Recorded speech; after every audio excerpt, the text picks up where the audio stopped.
Abra sua Bíblia comigo, no livro dos Salmos, capítulo 73. Pedir aos irmãos que coloquem a minha versão aqui, por favor. Versão Almeida, revista e corrigida, ou pode ser a corrigida fiel. A leitura vai bater com a minha aqui. Salmo de número 73. Não é a palavra que eu vou pregar nessa noite, mas eu preciso falar dessa palavra antes de ministrar. Dessa vez eu trouxe umas anotações que eu não costumo trazer, mas eu tinha uma palavra pronta para pregar e fui orar, pedir a Deus para me direcionar naquilo que Ele queria falar com a igreja e as coisas foram tomando outro rumo. Então eu anotei para tentar passar tudo aquilo que o Senhor me transmitiu e entregar para a igreja nessa noite. Amém? Obrigado, irmão. Salmo de número 73 diz assim, a partir do primeiro versículo.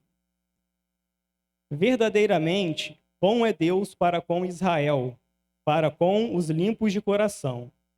Quanto a mim, os meus pés quase se desviaram.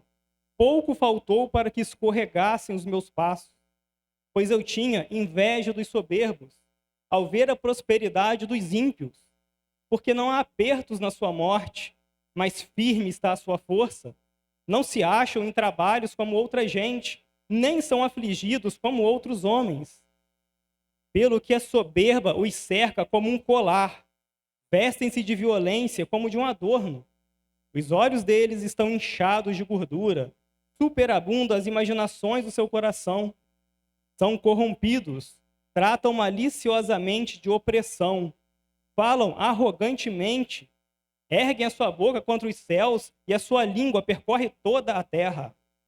Pelo que o seu povo volta aqui e águas de copos cheios se lhes espremem. E dizem, como sabes Deus? Ou, há conhecimento no Altíssimo? Eis que estes são ímpios, todavia estão sempre em segurança, e se lhes aumentam as riquezas. Na verdade, que em vão eu tenho purificado meu coração e lavado as minhas mãos na inocência, pois todo dia tenho sido afligido e castigado cada manhã. Agora o versículo 21 do mesmo capítulo 73. Assim o meu coração se azedou e sinto picadas nos meus rins. Assim me embruteci, nada sabia, era como um animal perante ti. Amém? Podem se sentar. Irmãos, nós estamos vendo aqui uma palavra de um homem que está revoltado com a fé, por que não dizer revoltado com Deus? Ele está revoltado porque ele olha ao seu redor, ele olha para a vida do ímpio e ele vê que a vida do ímpio aparentemente é melhor do que a dele. Ele diz, eles andam em caminhos errados, eles blasfemam até contra o céu, até contra Deus, mas tudo dá certo. As riquezas deles aumentam. E ele está tão revoltado, tão triste, a ponto de chegar aqui no versículo 13, no versículo 14, fala assim, ó, em vão eu tenho purificado meu coração, em vão eu tenho lavado as minhas mãos na inocência. Todo o meu esforço está sendo à toa, estou perdendo meu tempo andando nos caminhos de Deus. Porque quanto mais eu me esforço, quando eu olho para a vida do ímpio, a vida dele está melhor do que a minha. Eu sou fiel e sofro, ele é infiel e está feliz. Eu sou fiel, tenho pouco, ele é infiel e tem muito. Então esse homem está à beira de largar tudo, à beira de apostatar da sua fé. Por isso ele diz aqui no início, quanto a mim, os meus pés quase se desviaram, pouco faltou para escorregar os meus passos. Eu quase caí, eu quase abandonei tudo. É o que esse homem está falando. Mas quem é esse homem? Quem escreveu o Salmo 73? Salmo 73, no título está assim, Salmo de Asaf. Quem é Asaf? Para você saber quem é Asaf, você tem que ler o livro das Crônicas dos Reis. 1ª e 2ª Crônicas vai falar algumas vezes desse homem. Asaf era um profeta. Asaf era um salmista, um poeta, um escritor. Ele era um levita, ele era um adorador. Para você saber a importância e o grau que esse homem tinha diante de Deus e diante do reino de Davi, você tem que lembrar da história da Arca da Aliança. A Arca da Aliança, aquele monumento que trazia e representava a presença de Deus por onde passava, trazia proteção ao povo de Israel. de forma que, cada vez que Israel ia para uma batalha, eles levavam a arca, porque levando a arca, eles estavam levando a presença de Deus junto.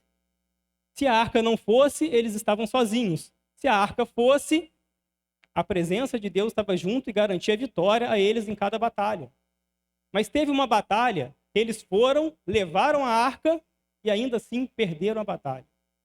Não sendo suficiente perder aquela batalha, os sacerdotes que guardavam aquela arca foram atacados e mortos. Não sendo suficiente, a arca foi roubada e levada pelos inimigos para fora do território de Israel. Estou falando dos filisteus. Uma guerra terrível. E, como cereja do bolo, ao saber da notícia que a arca tinha sido roubada, o sumo sacerdote provavelmente sofreu um infarto, algo do tipo, caiu da cadeira que estava sentado com a notícia, bateu a cabeça e morreu. Israel não tem mais a arca, não tem mais a presença de Deus, não tem mais o sumo sacerdote, Israel está sozinho.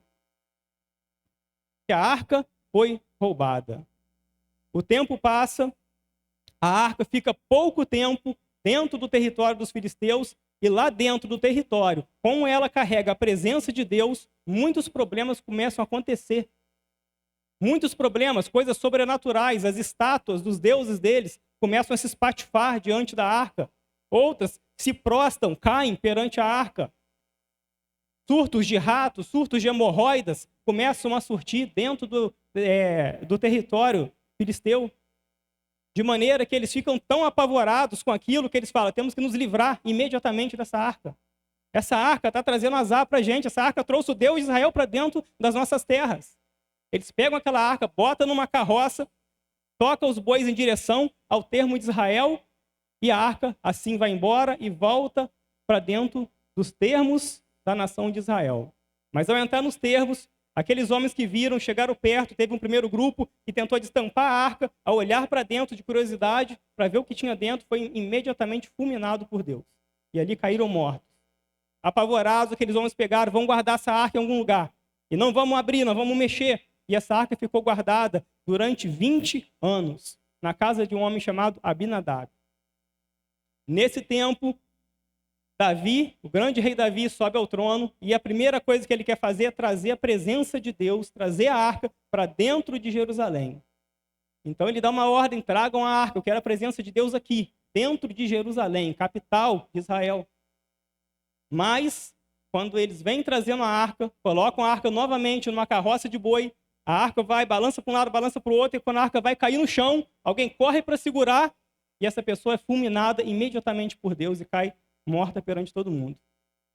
Mais uma vez, tomados de pavor, aqueles homens pensam, vamos parar essa arca e guardá-la aqui em algum lugar. Pararam numa outra casa agora ali próxima, de um homem chamado Obed-Edom. Essa arca ficou ali por cerca de 3 meses. 3 meses foi o tempo que o rei Davi, os conselheiros do rei, os sacerdotes, se reuniram para ver qual era a forma de transportar a presença de Deus. Como que eu vou lidar com algo tão poderoso, tão sagrado? Não pode ser de qualquer maneira, não pode ser em carro de boi. Então eles leem lá as instruções de Deus no livro de Levítico, Números, Deuteronômio, e se lembram que a presença de Deus só pode ser carregada nos ombros dos levitas. Que a presença de Deus só pode ser transformada com adoração e sacrifício diante dela. Dessa vez, então, eles vão fazer tudo certo. Vão cumprir os rituais, vão reunir os levitas, vão preparar adoração, vão preparar sacrifícios para levar a arca para Jerusalém. O próprio rei vai e vem diante da arca, dançando e adorando ao Senhor. Pois bem, para separar os levitas responsáveis pela adoração, para conduzir a presença de Deus, o rei pegou alguns homens e botou como responsável. E o maior entre eles, o chefe, o líder desse grupo, quem é? Asaf. Então Asaf não é qualquer homem. O homem que está revoltado com Deus, o homem que está olhando para a vida do ímpio e comparando com a sua vida, não é uma pessoa qualquer, é uma pessoa íntima de Deus. É um levita, é um profeta, é um sacerdote. Mas ele caiu numa armadilha que muita gente cai até os dias de hoje. Que armadilha é essa? Você pegar a sua vida e comparar com a vida do ímpio. Pegar a sua vida, você que serve a Deus, você que crê na palavra, você que crê em Jesus como Salvador, e comparar a sua vida com a vida de quem está lá fora. com a vida de quem não professa a tua fé.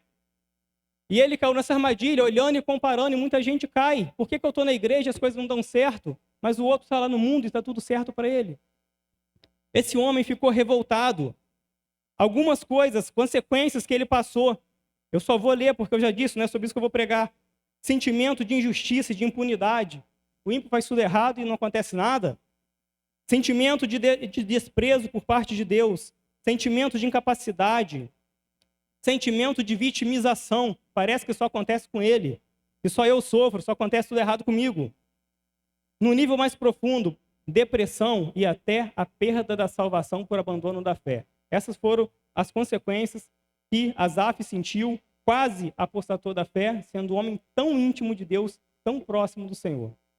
Então, se aconteceu com ele, pode acontecer com qualquer um de nós. Agora, será que nós temos a preparação de Asaf, a experiência com Deus que Asaf tinha? Será que se nós cairmos nessa armadilha, a gente vai ter força suficiente, sabedoria, unção para poder sair? Por que eu estou te falando esse texto que eu não vou pregar nessa noite? Eu li esse texto para você. Esse foi o assunto que nós estudamos aqui terça-feira, de uma maneira muito mais profunda. Mas eu só quis trazer essa introdução para você, porque Deus colocou algo no meu coração dentro desse estudo.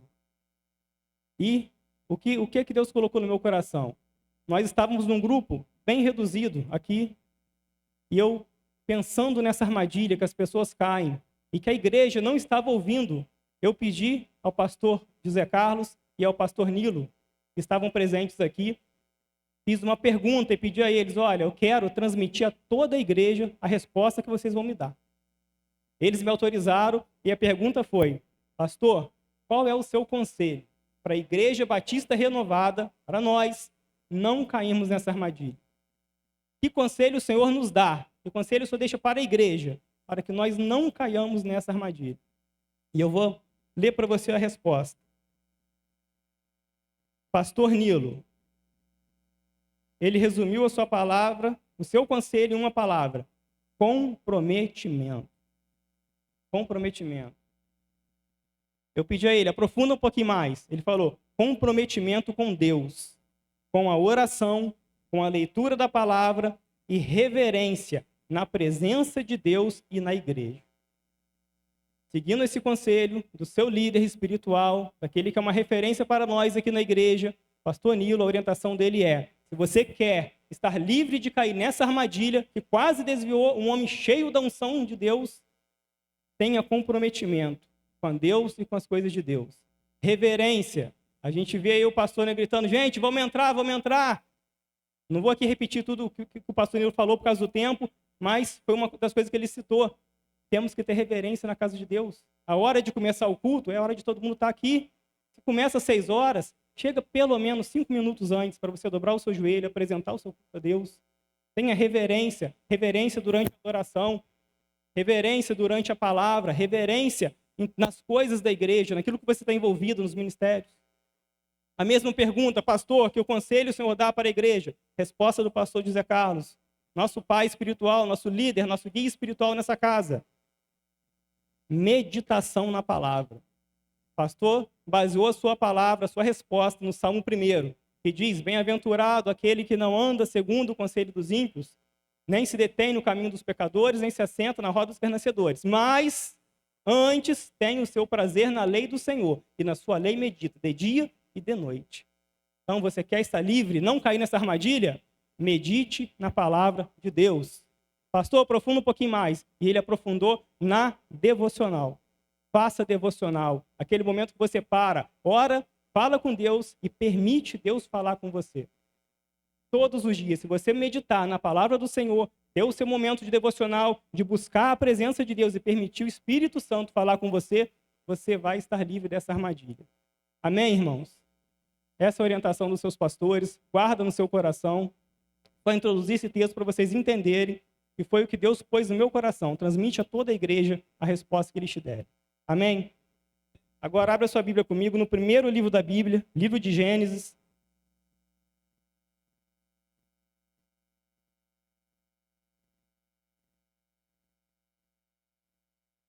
Livro de Gênesis, primeiro, está lá nas primeiras páginas, capítulo 1. Eu só vou ler o primeiro versículo, que a maioria de vocês já sabe de cabeça. Depois eu vou lendo outros textos. Os textos que a gente vai ler, do primeiro ao último, distam um do outro em 1.600 anos. Mas todos eles são alinhados com uma única mensagem que a gente vai ver nessa noite. Gênesis 1:1 diz assim: no princípio, criou Deus os céus e a terra. Agora, vire a página aí no capítulo 3. Eu vou ler aqui o versículo 16, 17 e 18. Gênesis 3, do 16 ao 18.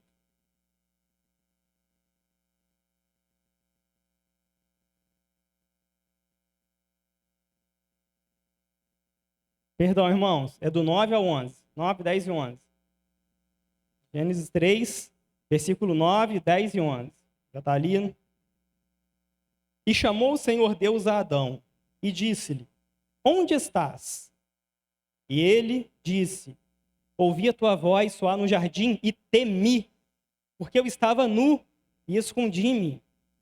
E disse Deus: quem te mostrou que estavas nu? Comeste tu da árvore que te ordenei que não comesses? Passe a página comigo lá no Evangelho de João, capítulo 3, versículo 16, 17 e 18.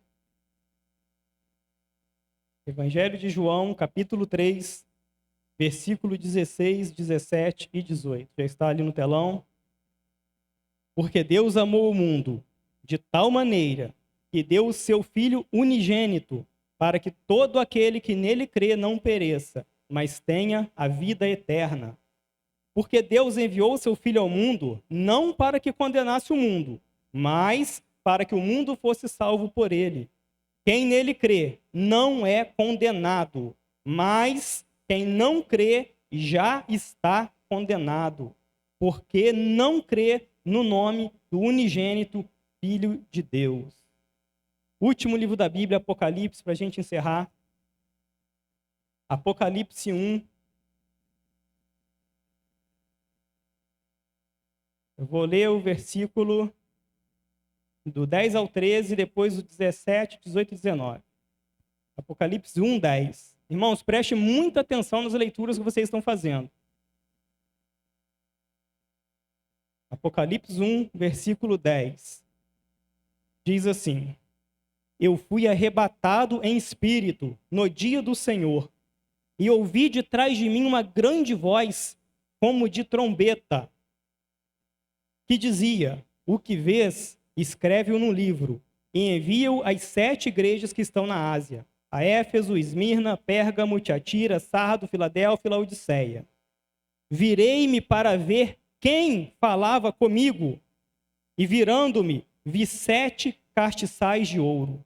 E no meio dos 7 castiçais de ouro, um semelhante ao Filho do Homem, vestido até os pés de um vestido comprido e cingido pelos peitos com um cinto de ouro. Versículo 17. E eu, quando o vi, caí aos seus pés como morto. E ele pôs sobre mim a sua destra, dizendo-me: não temas, eu sou o primeiro e o último, o que vivo e fui morto, mas eis que eu estou vivo para todo o sempre. Amém. E tenho as chaves da morte e do inferno. Escreve essas coisas que tem visto, e as que são, e as que depois dessas hão de acontecer. Último texto, Apocalipse 21, finalzinho do Apocalipse. Apocalipse 21, primeiro versículo.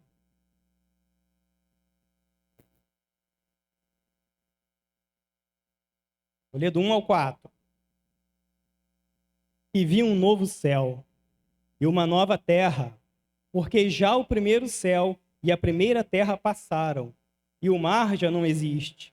Eu, João, vi a cidade, a santa cidade, a nova Jerusalém, que de Deus descia do céu, adereçada como uma esposa ataviada para o seu marido. E ouvi uma grande voz do céu que dizia: eis aqui o tabernáculo de Deus com os homens, pois com eles habitará, e eles serão seu povo, e o mesmo Deus estará com eles e será seu Deus. E Deus limpará dos seus olhos toda lágrima. Não haverá mais morte, nem pranto, nem clamor, nem dor, porque já as primeiras coisas são passadas. Aleluia. Glória a Deus, irmãos. Louvado seja o nome do Senhor. Irmãos, os textos que nós acabamos de ler, vocês acabaram de ver toda a história de existência do universo e da raça humana. Vocês acabaram de ver o início, o meio e o fim de todas as coisas.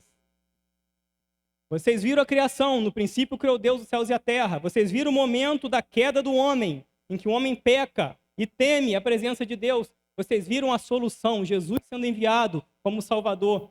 E vocês viram o que vai acontecer no futuro. Todas as coisas restauradas e seguindo normalmente o projeto que Deus criou lá no início. O resumo de tudo é: Deus criou tudo perfeito, o homem, junto com o diabo, estragou o projeto de Deus, Deus então conserta o projeto e tudo termina bem e todos são felizes para sempre. Você acabou de entender toda a história da humanidade, toda a Bíblia, de Gênesis a Apocalipse. Dessas etapas, a primeira já aconteceu, a criação. A segunda já aconteceu, a queda do homem, o pecado. A terceira já aconteceu, Jesus vindo e sendo o sacrifício perfeito para o perdão. Só falta a última etapa. Então nós já sabemos o que vai acontecer. No final vai dar tudo certo. No final vai dar tudo certo. Mas por que então que a gente fica ansioso com as coisas do mundo? Por que a gente fica nervoso, preocupado, aflito, vivendo com estresse todo dia, preocupado com amanhã, preocupado com o que a gente não tem, com o que a gente não conseguiu? Por quê? Porque nós, diferente de Deus, nós somos imediatistas. A gente não consegue entender o tempo de Deus. Se Deus tem bênçãos para dar a gente nos próximos 20 anos, se depender da gente quer receber nos próximos 20 segundos. A gente quer que Deus, tudo que Ele tenha para fazer por mim, que Ele faça hoje, agora. A gente quer orar, fechar o olho e orar, e quando abrir o olho, o milagre já está aqui. Como a mágica, o mágico pega algo na mão, a mão está vazia, abre, tem alguma coisa, fecha, sumiu. A gente quer tratar Deus dessa forma, dentro do nosso tempo. A gente quer que tudo aconteça rápido na nossa vida. Mas o tempo de Deus é diferente do tempo do homem. Deus não trabalha com mágica, Deus trabalha com processo. E o processo de Deus leva tempo. E nós ficamos justamente tensos, porque nós não entendemos o tempo que Deus trabalha dentro de cada processo. Um exemplo prático para a gente entender. Você tem um carro novo, está tudo funcionando bem. Seu carro apresenta um defeito. Você leva na oficina, o mecânico faz os ajustes necessários, te devolve o seu carro e você segue a sua vida com um carro bom. É isso, é simples. Assim é com Deus.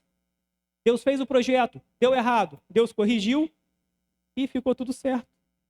Agora, como eu faço então para eu não ficar ansioso? Se eu sei que no final vai dar tudo certo, se eu sei que eu vou entrar nessa cidade que nós lemos aqui, se eu sei que Deus vai enxugar do meu olho toda lágrima, que lá a doença não vai me acompanhar, que lá o mal não vai me acompanhar, a tristeza, a dor, por que eu fico nervoso então durante a minha vida, tenso?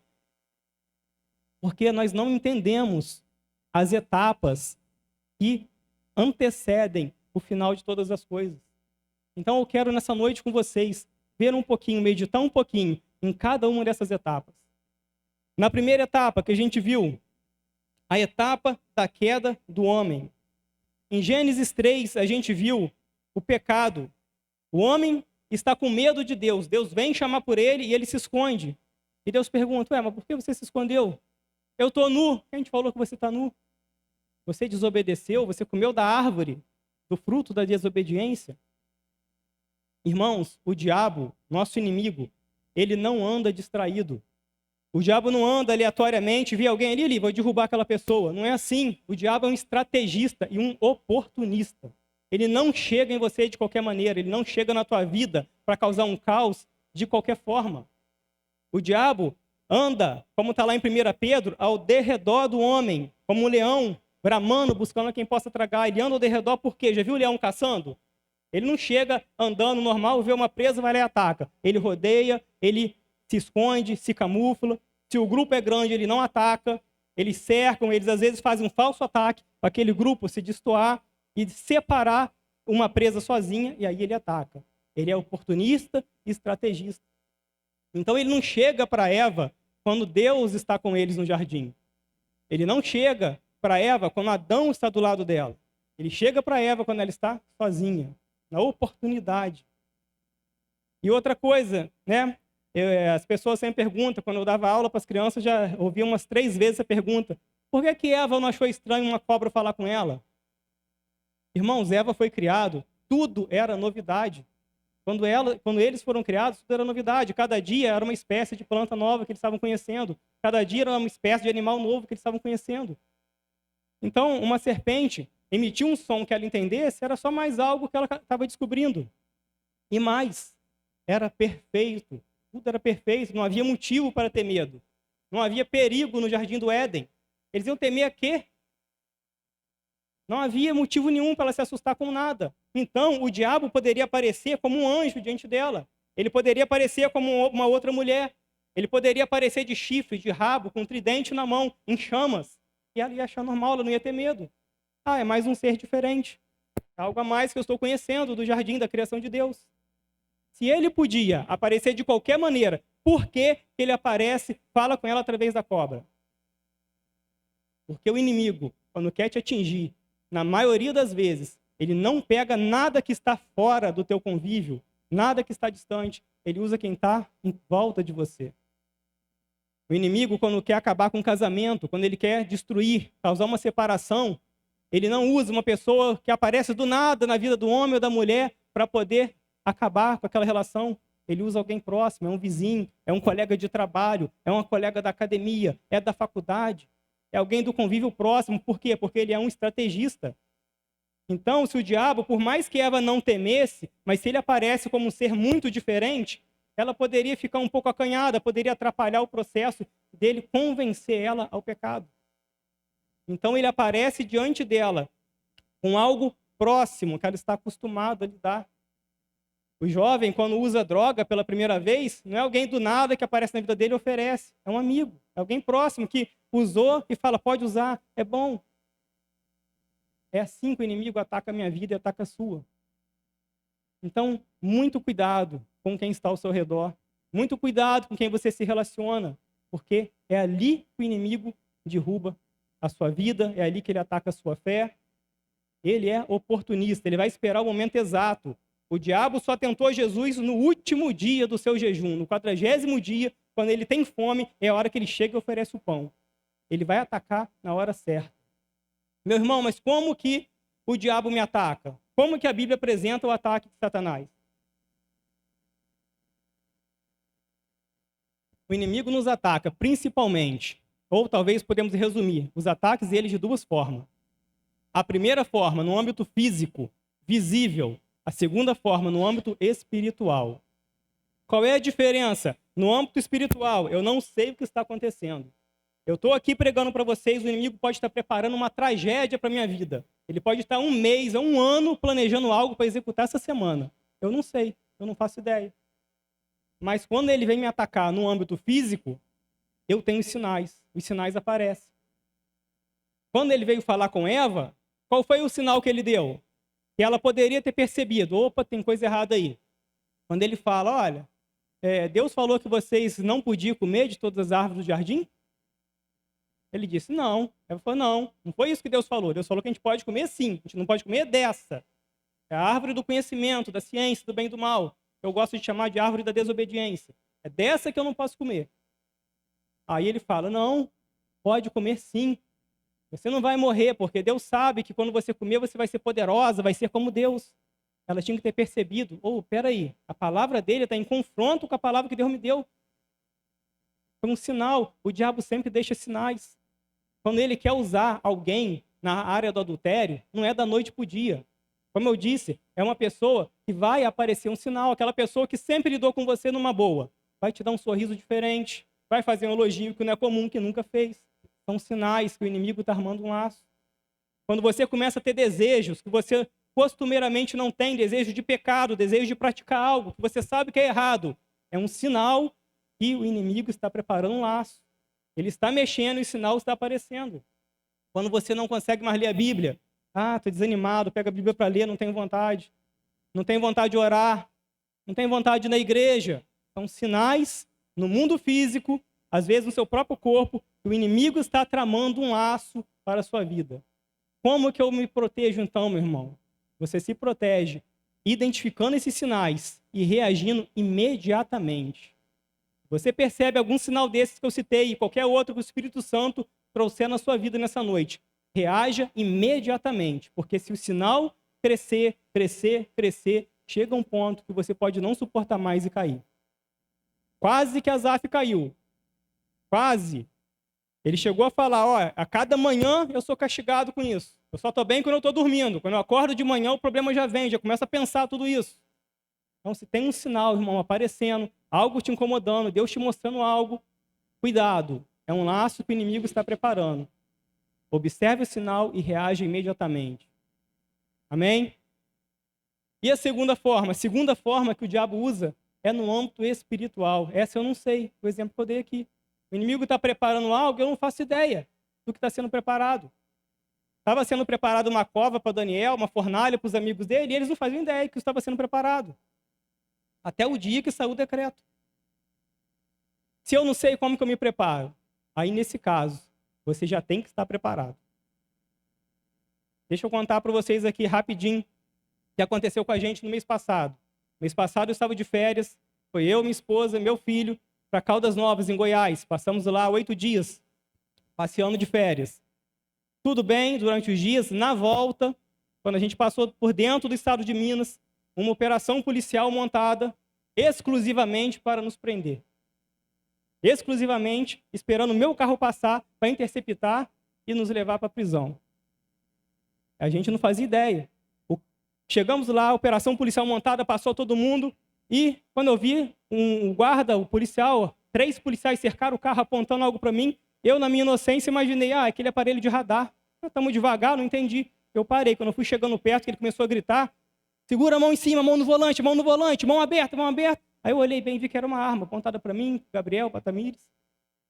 E ele gritando, e aqueles policiais tensos, as viaturas em volta. Quem está no carro? Quem está no carro? Eu falei, minha esposa, meu filho. Está vindo da onde? Eu respondendo sem entender nada, mandou a gente descer. Um já pegou a Tamires do Gabriel e levou lá para frente para interrogar eles, para ver se ia bater com o que eu fosse falar. O outro me chamou aqui fazendo um monte de pergunta. O que você está vindo da onde? Está transportando o quê? Eu estou transportando nada, minha bagagem, de viagem, estou de férias. E ele falou, não, é melhor você falar. Melhor você falar porque eu vou procurar, nós vamos me encontrar. Então, se você falar, é melhor. Porque se eu achar sem você falar, as coisas vão complicar ainda mais. Aí eu perguntei, falei, meu amigo, de que se trata essa operação? Você não sabe por que você está sendo abordado? Eu falei, não faço ideia. Ele falou, seu carro está sendo acompanhado desde o estado de Goiás. Há uma denúncia que você está transportando droga. Aí nessa hora eu até ri. Eu falei, o quê? Seu carro foi denunciado, a gente está acompanhando o teu carro em cada radar, em cada pedágio que você passa, e nós estamos vendo a tua rota. Então, é melhor você falar de uma vez, que eu vou revistar teu carro inteiro, vamos passar o cão farejador.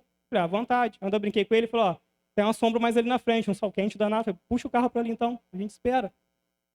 Irmãos, pegaram nossas malas, botaram no chão, mexeram nossa roupa, revistaram tudo, pegaram meu documento, puxaram tudo. Aí viu que não tinha nada. Nisso, já outros policiais ligando, perguntando se queria reforço, estava tudo bem, porque eles esperavam um carro com traficantes, armados, com droga, e encontraram uma família.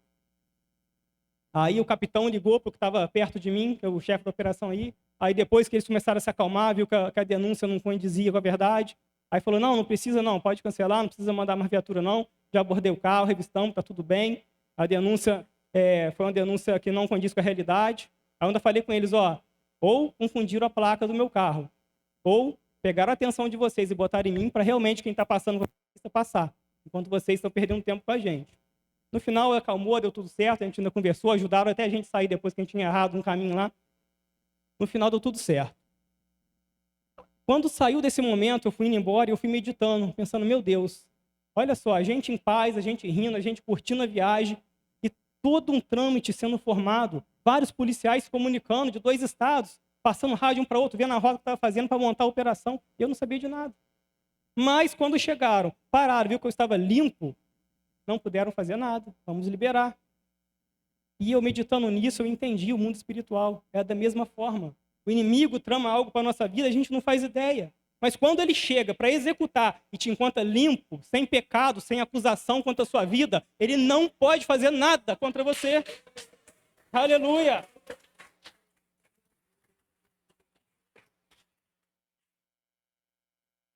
Meu irmão, como que eu me defendo então do ataque espiritual? Esteja preparado, esteja com a vida limpa. Não anda com a vida errada, não anda com o pecado escondido, porque quando o inimigo chegar, ele te destrói. Ele acaba com a tua vida, acaba com a história da tua família, com o teu futuro. Anda limpo diante do Senhor, o inimigo não poderá fazer nada. Lembra lá do Egito, do anjo, um dos piores anjos que passou por essa terra, chamado Anjo da Morte, que veio com uma missão e um poder, uma legalidade dada pelo próprio Deus. Entra em todas as casas do Egito, enquanto o primogênito, e mata na hora, sem piedade. O anjo passou por toda a terra do Egito, entrou em cada casa, encontrava o primogênito e matava. E assim ele foi, casa por casa. Mas quando ele chegava numa casa que as pessoas estavam preparadas, elas se prepararam antes, cozinharam o cordeiro, como Deus falou, pegaram o sangue, passaram nas janelas, passaram nas portas. Ele chegava ali e falava, aqui eu não posso tocar. Essa casa está preparada, esses aqui se prepararam, aqui eu não posso fazer nada. Com todo o poder que ele tinha, com toda a autoridade, na casa que estava preparada, não podia fazer nada. Então, irmão, prepara a tua vida, esteja preparado. Jesus falou tanto sobre isso. Quem está de pé, vigie para que não caia. Vigia a tua vida.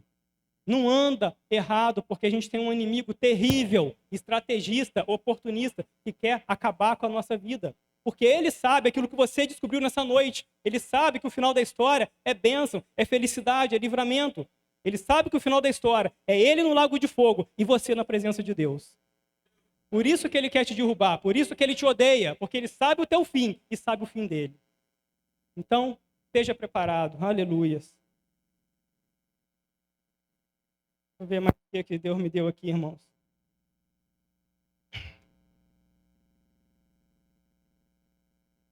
Louvado seja o nome do Senhor.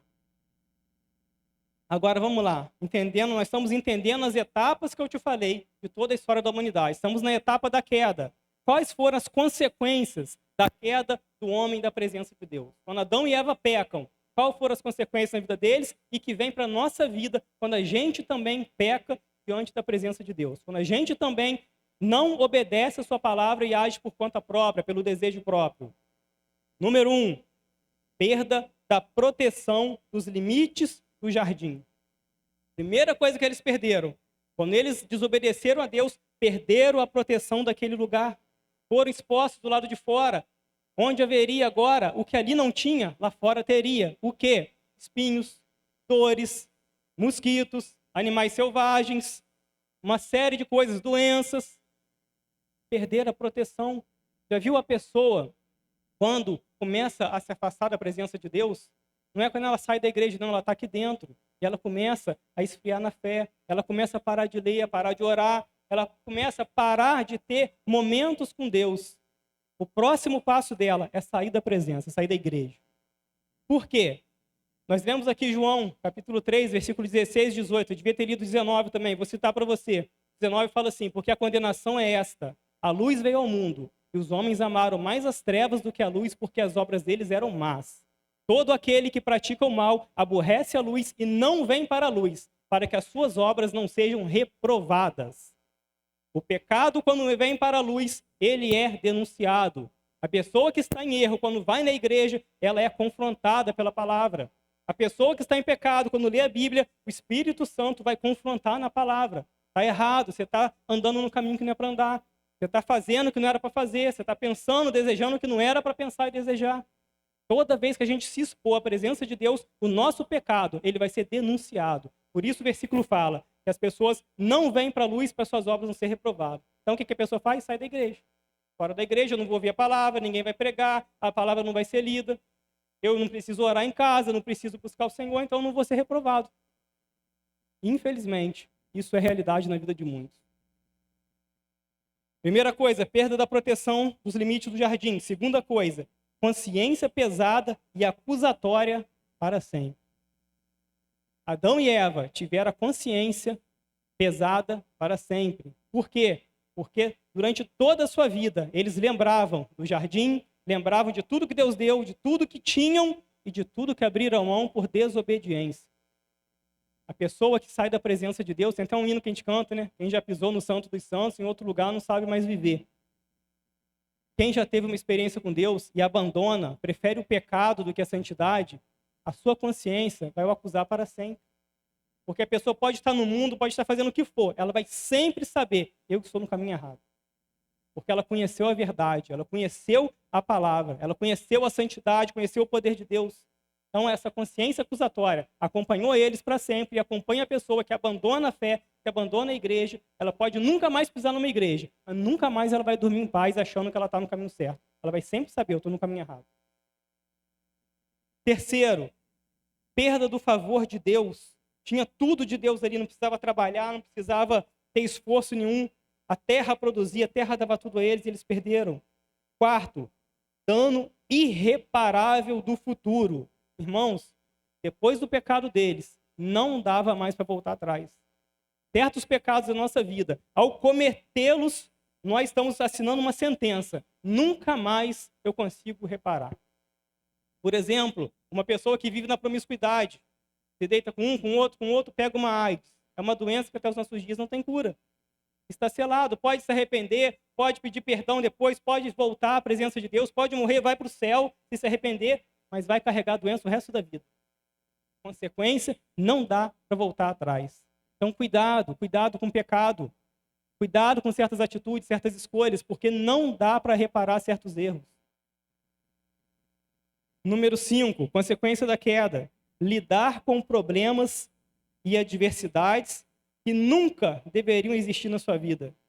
A partir desse dia, eles passaram a lidar com tristeza, angústia, dor, medo, insegurança, ira, doença, e ali você vai embora. Muitas vezes a gente passa por problemas, sabe por quê? Escolha nossa. Quem sabe se Eva, se Adão, quando Deus pergunta, vocês comeram da árvore que eu falei para não comer, eles se jogam no chão, pedem perdão, confessam o pecado, assumem o erro. Quem sabe Deus não perdoava, Deus não estendia ali a sua mão de misericórdia, desse uma nova oportunidade. Mas eles não fizeram. Eles não fizeram, não assumiram a culpa. Eva não, Adão não, a culpa não é minha não, eu não errei, eu não posso ser punido, eu não errei. Ah, eu errei, mas foi por culpa da mulher. A mulher não, mas eu não errei por minha culpa, eu errei por culpa da serpente, então eu não posso ser punido, a culpa não é minha. Quando empurrou um para o outro, todo mundo pagou o preço junto. Quando Deus falar com você, se Deus está falando algo com você nessa noite, se Deus está te exortando em algo, se o Espírito Santo está apontando algo na sua vida que tem que ser consertado, assuma a responsabilidade. Não diga que você está em pecado por causa de A, de B, por causa do parente, por causa da esposa, do filho, do pastor, da igreja. Assuma a responsabilidade. Eu estou em pecado porque eu quero, eu sei, eu conheço a palavra, eu sei o que tem que fazer e não estou fazendo. Essa é a única forma de você alcançar o perdão. Porque a palavra diz, aquele que se arrepende e deixa o pecado alcançar a misericórdia. Sem arrependimento, sem assumir a culpa, não há perdão. E se não há perdão, há condenação. Então essa é a primeira etapa. A primeira etapa, a queda do homem. A segunda etapa, o que Deus fez? O homem caiu, foi ali, se aliou no momento com o diabo, ouviu a palavra do diabo, caiu na lábia dele, destruíram o projeto de Deus, atrapalharam os planos, teoricamente, atrapalharam os planos de Deus, estragaram o projeto. O que Deus fez? Deus vai consertar.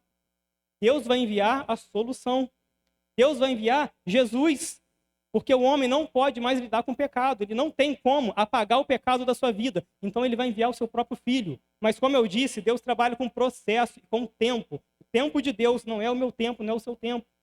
Então, do dia da queda até Jesus vir no mundo, há o tempo de Deus trabalhar, o tempo do processo. E nesse tempo, Deus é tão bom, mas tão bom, que ele não deixou o povo sozinho.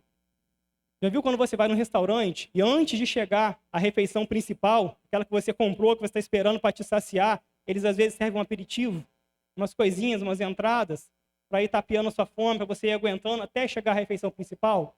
Deus é tão bom que ele fez isso. Ele foi servindo os aperitivos ao povo. Através de quê? Juízes, profetas, sacerdotes, lei, rituais de sacrifício. Então Deus foi dando essas medidas paliativas para o povo não ficar sozinho, até a decisão ou a solução definitiva, que é Jesus na cruz do Calvário e o sangue dele derramado, para de uma vez por todas vencer o pecado e me dar novamente a condição, a liberdade de voltar à presença de Deus.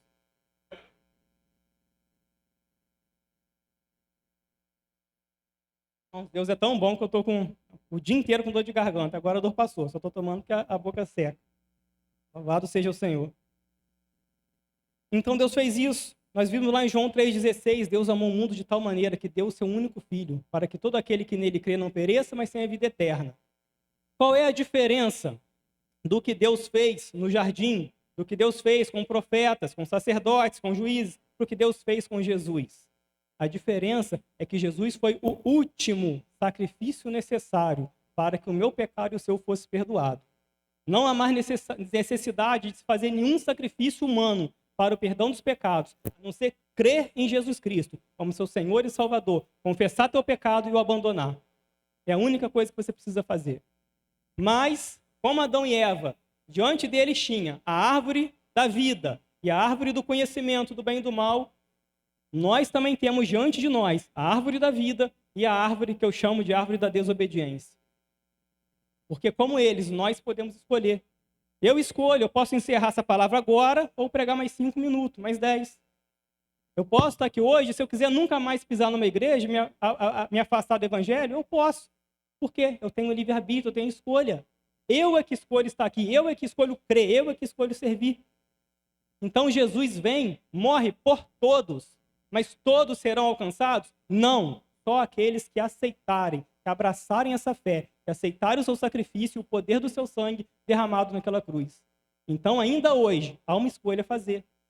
Ainda hoje eu estou diante da árvore da desobediência ou da vida.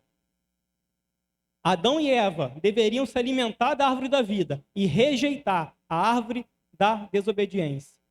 Eles não fizeram isso. Hoje nós temos que rejeitar a árvore da desobediência e nos alimentar constantemente da árvore da vida. Aleluias. Vamos lá, vai dar tempo da gente fechar. Vamos para a etapa, então, final. Jesus morreu, Jesus ressuscita. Quando ele ressuscita, ele diz, é-me dado todo o poder no céu e na terra. Ele mostra para nós o que vai acontecer com a minha vida e com a sua. Ainda que a morte nos vença nessa terra, nós vamos ressuscitar, porque ele pagou o preço do pecado. Não há mais condenação sobre a minha vida. Não há mais condenação. O fim da minha vida é a eternidade, é a presença de Deus. Entramos na última etapa, então. Em Apocalipse, ele nos revela o que vai acontecer. Uma nova terra e um novo céu. João está falando, ele está tendo a visão e ele escreve, eu estou vendo uma terra e um céu, mas olha a palavra, é um novo céu e uma nova terra. Por que novo? Porque a terra e o céu que ele conhecia é a terra e o céu que eu e você conhecemos. Esse céu atmosférico que a gente olha, que às vezes está azul, às vezes está cheio de nuvens, às vezes está carregado por uma tempestade. Mas ele olha agora, ele não vê as nuvens. Ele olha agora, ele não vê tempestade, não vê trovão, não vê relâmpago. Ele está vendo um novo céu. Ele está olhando para a terra, imagina você subir e olhar a terra inteira diante de você. E ele está falando, é uma nova terra. Não é a terra que eu conheço. Não é a terra que a gente está acostumado. Que terra é essa? Ele vai citar no versículo 4, eu não estou vendo lágrima. Deus enxugou as lágrimas de todos. Eu estou olhando para essa terra, é uma terra diferente porque eu não estou vendo dor. Eu não estou vendo cemitério porque não tem morte. Eu não estou vendo hospital porque não tem doença. Aleluia. Essa é a etapa final. No final, irmãos, vai dar tudo certo. Entenda nessa noite, todo o processo está milimetricamente no controle de Deus. Desde a criação e tudo que aconteceu até aqui, tudo está no controle de Deus. Se ele pode controlar o macro-universo, se ele pode controlar toda a existência da terra, do céu, da humanidade, você acha que ele não pode controlar a tua vida? Que ele pode controlar o tudo, o grande, ele não pode controlar o pequeno? Se eu posso levantar 10 quilos com a mão, eu também posso levantar 5. Se eu posso levantar 5, eu posso levantar 1. Quem pode o mais, pode o menos. Uma vez Jesus ensinou isso, quando você lê lá em Mateus 9, Marcos e Lucas, acho que também fala disso. Trouxeram um paralítico diante dele, Jesus chega para ele, vê a fé daqueles homens que trouxeram e falou, teus pecados estão perdoados. Tinha uns escribas ali, uns religiosos, começaram a pensar, como é que é? Pecado perdoado? Quem pode perdoar pecado senão Deus? Jesus, conhecendo o pensamento deles, falou assim, eu vou ensinar para vocês o que significa quem pode o mais, pode o menos. O que é mais fácil falar para esse homem? Teus pecados estão perdoados ou pega a tua cama, levanta e anda? Aqueles homens pensaram que eu e você pensaria. É muito mais fácil falar, teu pecado está perdoado. Eu não estou vendo, eu não sei, não tem como comprovar. Agora, se ele fala, o paralítico, levanta e anda, aí eu estou vendo. Se levantar, eu sei o que aconteceu. É muito mais fácil falar. Então, o que Jesus falou? Então, para vocês saberem que quem faz o mais faz o menos, se é mais difícil falar para levantar, então eu vou falar com ele. Chega o paralítico, levanta, pega a tua cama e anda. E aquele homem pegou, levantou e todos ficaram ali espantados. Nunca vimos tal em Israel. Naquele dia eles entenderam que o Jesus que tinha poder para curar, tinha poder para perdoar pecado. Eu vou terminar minha palavra, deixando essa palavra para você. Que Deus esteve e estará sempre no controle de tudo, Deus está no controle da sua vida. A sua vida não termina como está, a não ser que você queira, a escolha é sua. Mas se você entregar sua vida a Deus, se você andar nos caminhos do Senhor, aconteça o que acontecer, o final da história, você vai entrar nessa cidade, você vai ver o céu que João viu, você vai viver nesse povo, sabe por quê? Quando ele está olhando e falando, eu não vejo lágrima, eu não vejo briga, eu não vejo tristeza, eu não vejo doença, sabe o que ele via? Eu e você.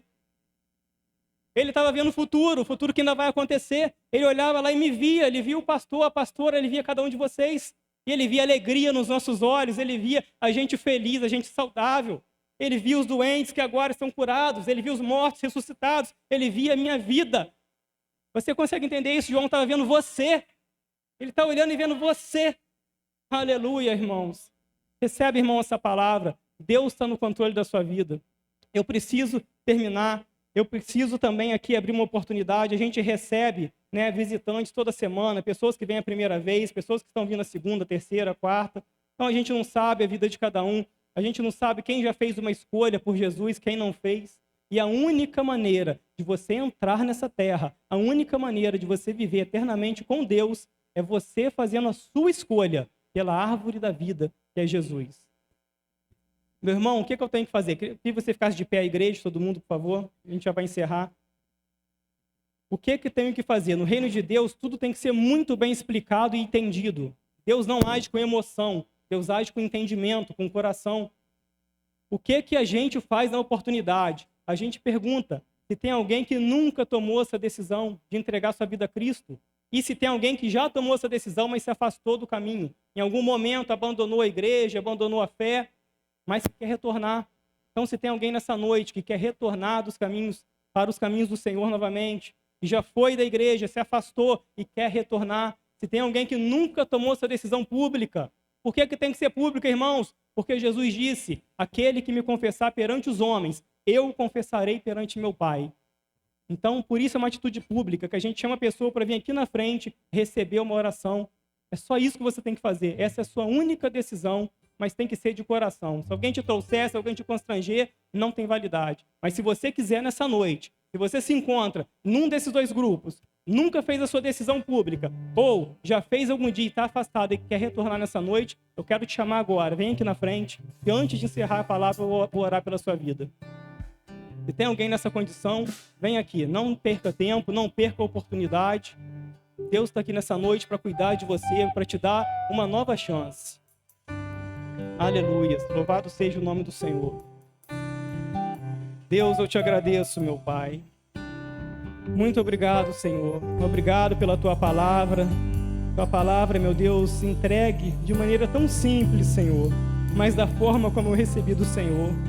Oh, meu Pai, muito obrigado, Senhor. Obrigado, meu Deus. Obrigado por ontem, meu Pai. O Senhor sabe, o Senhor hoje me mostrou onde o Senhor estava ontem. Obrigado. Obrigado, meu Deus, por hoje, por essa palavra, Senhor. Obrigado, meu Deus, por cada vida que aqui está. Obrigado por cada família, meu Deus, que tem permanecido na Tua presença. Obrigado, meu Deus, porque nós entendemos nessa noite que vale a pena lutar. Vale a pena resistir, Senhor. Ao dia mau, vale a pena resistir às perseguições, às adversidades, às lutas. Vale a pena se esforçar, vale a pena até sofrer, meu Deus, o que temos de sofrer, ó Pai, para permanecer na Tua presença. Porque o fim não é aqui, o fim não é aqui, o final da história. Nós ouvimos nessa noite e nós cremos nós ouviremos a voz: vinde benditos de meu Pai, entrai no reino que vos está preparado desde a fundação do mundo. Obrigado por essa palavra de conforto que o Senhor traz ao nosso coração. Muito obrigado, meu Deus, porque podemos crer que a Tua palavra é fiel e verdadeira e se cumprirá. 3 etapas, meu Deus, já se cumpriram, uma falta, e até essa etapa, meu Pai, se cumprir, está muito próximo. Eu te peço, nos ajuda, Senhor, nos ajuda, meu Pai. Estamos aqui nessa noite, Pai, clamando como filhos, como servos do Senhor. Nos ajuda a permanecer firme. Nos ajuda, meu Deus, a identificar os sinais de algum laço que o inimigo estiver preparando para a nossa vida. Nos ajuda a estarmos limpos, meu Pai. Nos ajuda a purificar nosso coração. Em nome de Jesus, Pai. Deus, eu quero orar aqui pela vida da Tua igreja. Quero pedir, ó Deus, que a Tua misericórdia, a Tua graça e a Tua bondade passe sobre cada um que está aqui, Senhor.